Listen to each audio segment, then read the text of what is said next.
Hello, this is Dr. Secord. We're going to continue talking about time travel. Let's start with a little review of the material we were talking about in the David Lewis article, The Paradoxes of Time Travel. So why are paradoxes a problem for time travel? Paradoxes aren't really a problem unless that paradox involves something that's logically impossible. So if the concept of time travel is incoherent, then it is not only physically impossible, which means impossible in our world with our laws of nature, but also logically impossible, which is impossible in every possible world, such as 2 + 2 = 5. If I mean what I mean by 2, and I mean what I mean by plus and 2 and equals, there is no world, there's no other world where 2 and 2 = 5. And that is logically impossible. So if time travel involves a logical impossibility, then time travel is impossible. So there are these strange paradoxes in time travel, and Lewis is exploring whether or not these are just challenges or weird phenomena, or whether they truly involve a logical contradiction. We talked about gin and causal loops. David Lewis doesn't use the word gin, but I like that. It's a way of saying a genie, something that pops out of the bottle out of nowhere. So gin and causal loops. So gin are objects that have no explanation for their existence. They're objects that just seem to pop into being out of nowhere. So causal loops are chain of events that have no explanation for their existence. So gin and causal loops are very similar. They're things that have no explanation for their existence. It's like kind of like a chicken and egg problem. Yeah, so why is this a problem? It violates something called the principle of sufficient reason. The principle of sufficient reason says that every event or thing has a cause or explanation. So in the short story All You Zombies by Robert Heinlein, we have a number of causal loops and gin. If you haven't read the short story All You Zombies, I would encourage you to pause this video right now so I don't give away the surprise. But I think it's still good even if you do know the surprise, so I'm going to tell it to you right now. Why does this bartender have this look on his face? This bartender has this look on his face because he's just been recruited to be a temporal agent. He's going to go into the past and impregnate himself with himself. So he's going to go back in time and become his own father. Problem with being your own father and mother, besides this being weird and gross and strange? Well, the bartender traveled to the past to become his own father. He was already his own mother. So if you just want to tease this out, it's again a chicken and egg problem. It's a causal loop. So if the bartender hadn't traveled back in time yet to become his own father, how is it that he exists? You can even call the bartender a djinn himself. There is no explanation for where the bartender came from, because he is his own mother, his own father, and himself. So where did he come from? There's no explanation. The causal explanation just goes around and around in circles. Yeah. Okay, for David Lewis, he explains this in terms of, so Lewis says, this is very weird, but it's not impossible. Lewis rejects, well, this is what Lewis says about the principle of sufficient reason. He says that in most cases, the principle of sufficient reason holds. Most every effect has a cause. Lewis does say, though, that the principle of sufficient, there's no reason to think that the principle of sufficient reason holds in every single case, though. For example, Lewis says, God or the universe, so God if you're a theist, the universe if you're an atheist, are both things that are said to exist with no prior cause. So God is what they call necessary being. God exists and has no prior cause. God just is. Similarly, the universe, this time-space reality where we live, if you're an atheist, you would say it just exists. There is no cause. You might say, well, the Big Bang was the cause of our universe, but the Big Bang itself had no cause. There was no prior event that caused the Big Bang. So Lewis says, look, we live in this four-dimensional space-time universe. The past is just as real as the future, and all of the times, every time is equally present. This is just a static block. If this static block just exists, why can't, and everything in the static block exists, it's not that strange, and nothing's moving. It's not that strange to say, and this person, let's just say this weird time-traveling space-time worm, whose life, instead of being a straight line, whose life is like a zigzaggy line, this person is zigzaggy because the person is a time traveler. You and I, we are not time travelers, so our shape, this is us, extended through space and time. You know, here we are. There's one of us in the past and one of us in the future. Whatever, this is not to scale. But yeah, we're born, we die, and we're just a straight line. But why? I mean, it's weird. It's different that a person would have a zigzaggy path in this four-dimensional space-time block. It's weird, but it's not impossible. So, or not logically impossible. It may be physically impossible in our universe, but Lewis says that there's no contradiction here. Okay, so that's just a review of where we've been and what we've talked about, space-time worms and all.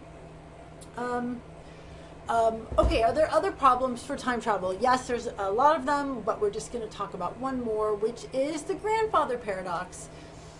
I would like you to watch the TV show Futurama, one episode, Roswell that ends well. I linked it in Canvas, so you can just go straight to that and watch it for free. I hope that link is still working. You know how that goes.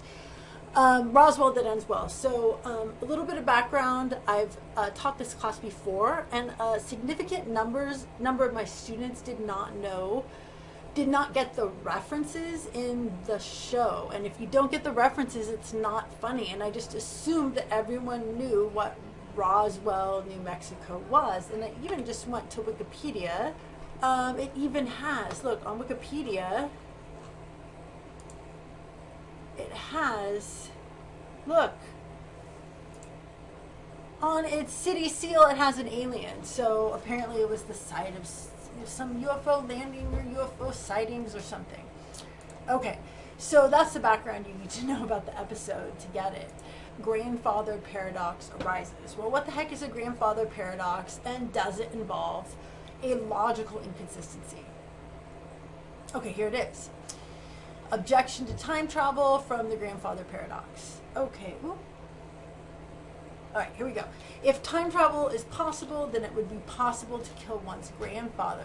Ooh, and my last, okay, I realized that this argument is not valid. If time travel is possible, then it would be possible to kill one's own grandfather.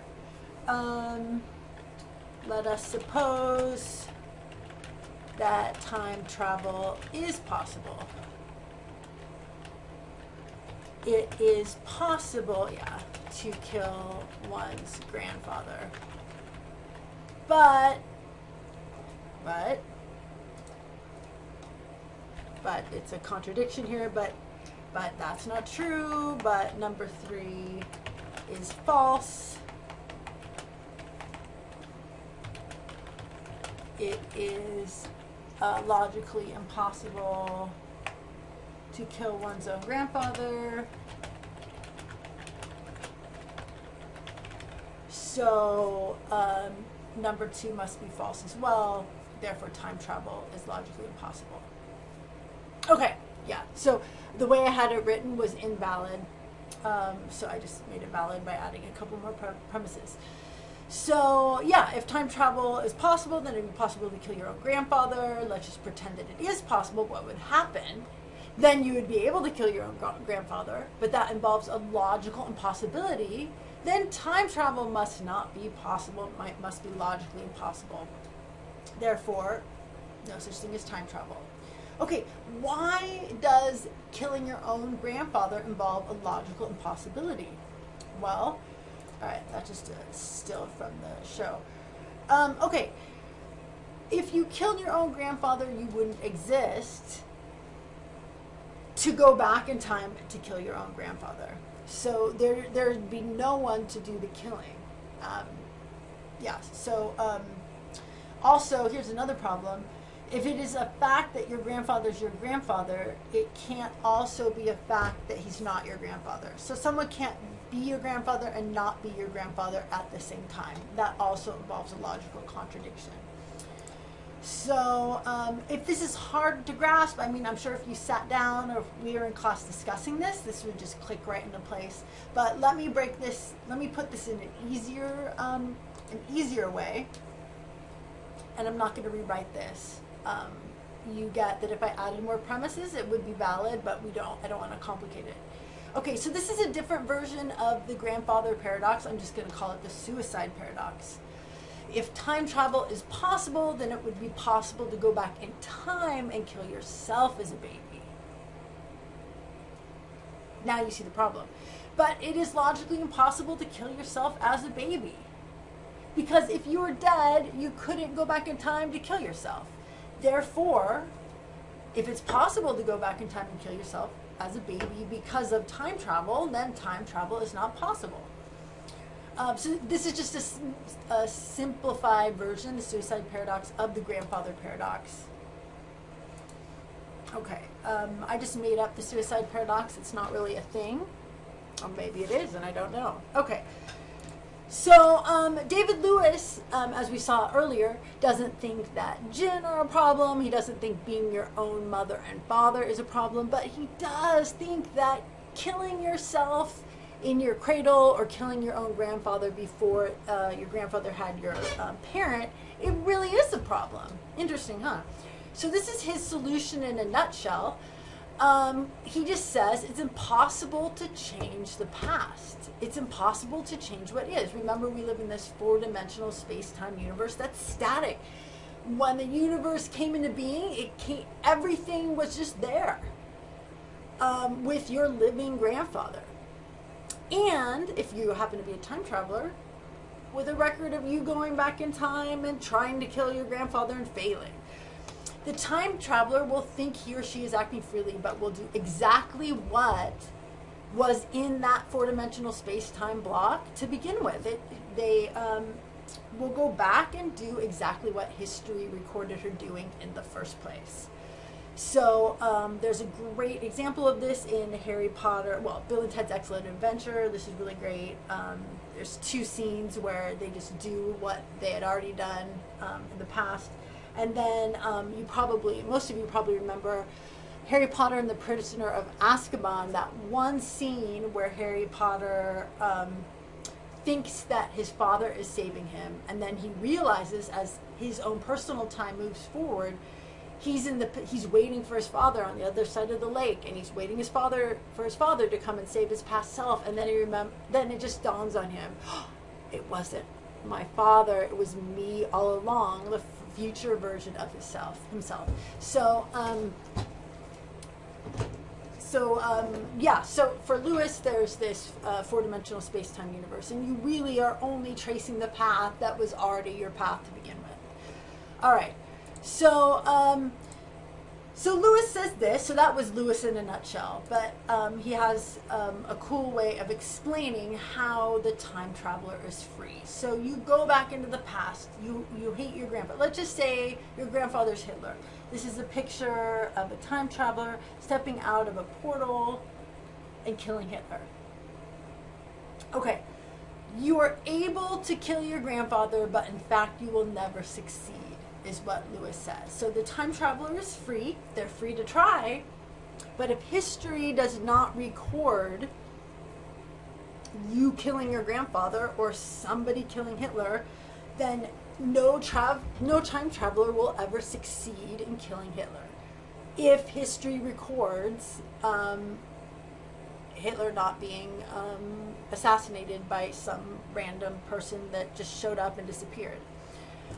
every attempted assassination by a time traveler will fail, and in fact, history will record those attempts. So, yeah, go back and look at, you might find some time travelers in your history books. No, I'm just kidding. But yeah, you are able to try, but you won't succeed. We're going to talk about free will coming up. I've been thinking through this, and I kind of think that Lewis's solution does give the time traveler free will, and I think a necessary condition for free will is just that we be able to attempt this thought or action. It does not guarantee that we succeed.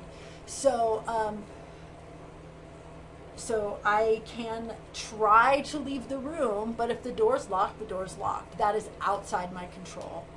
So I can try to lift a rock, I can try to play the piano, I can try to fly, but the fact that I don't succeed at flying doesn't mean that I wasn't free.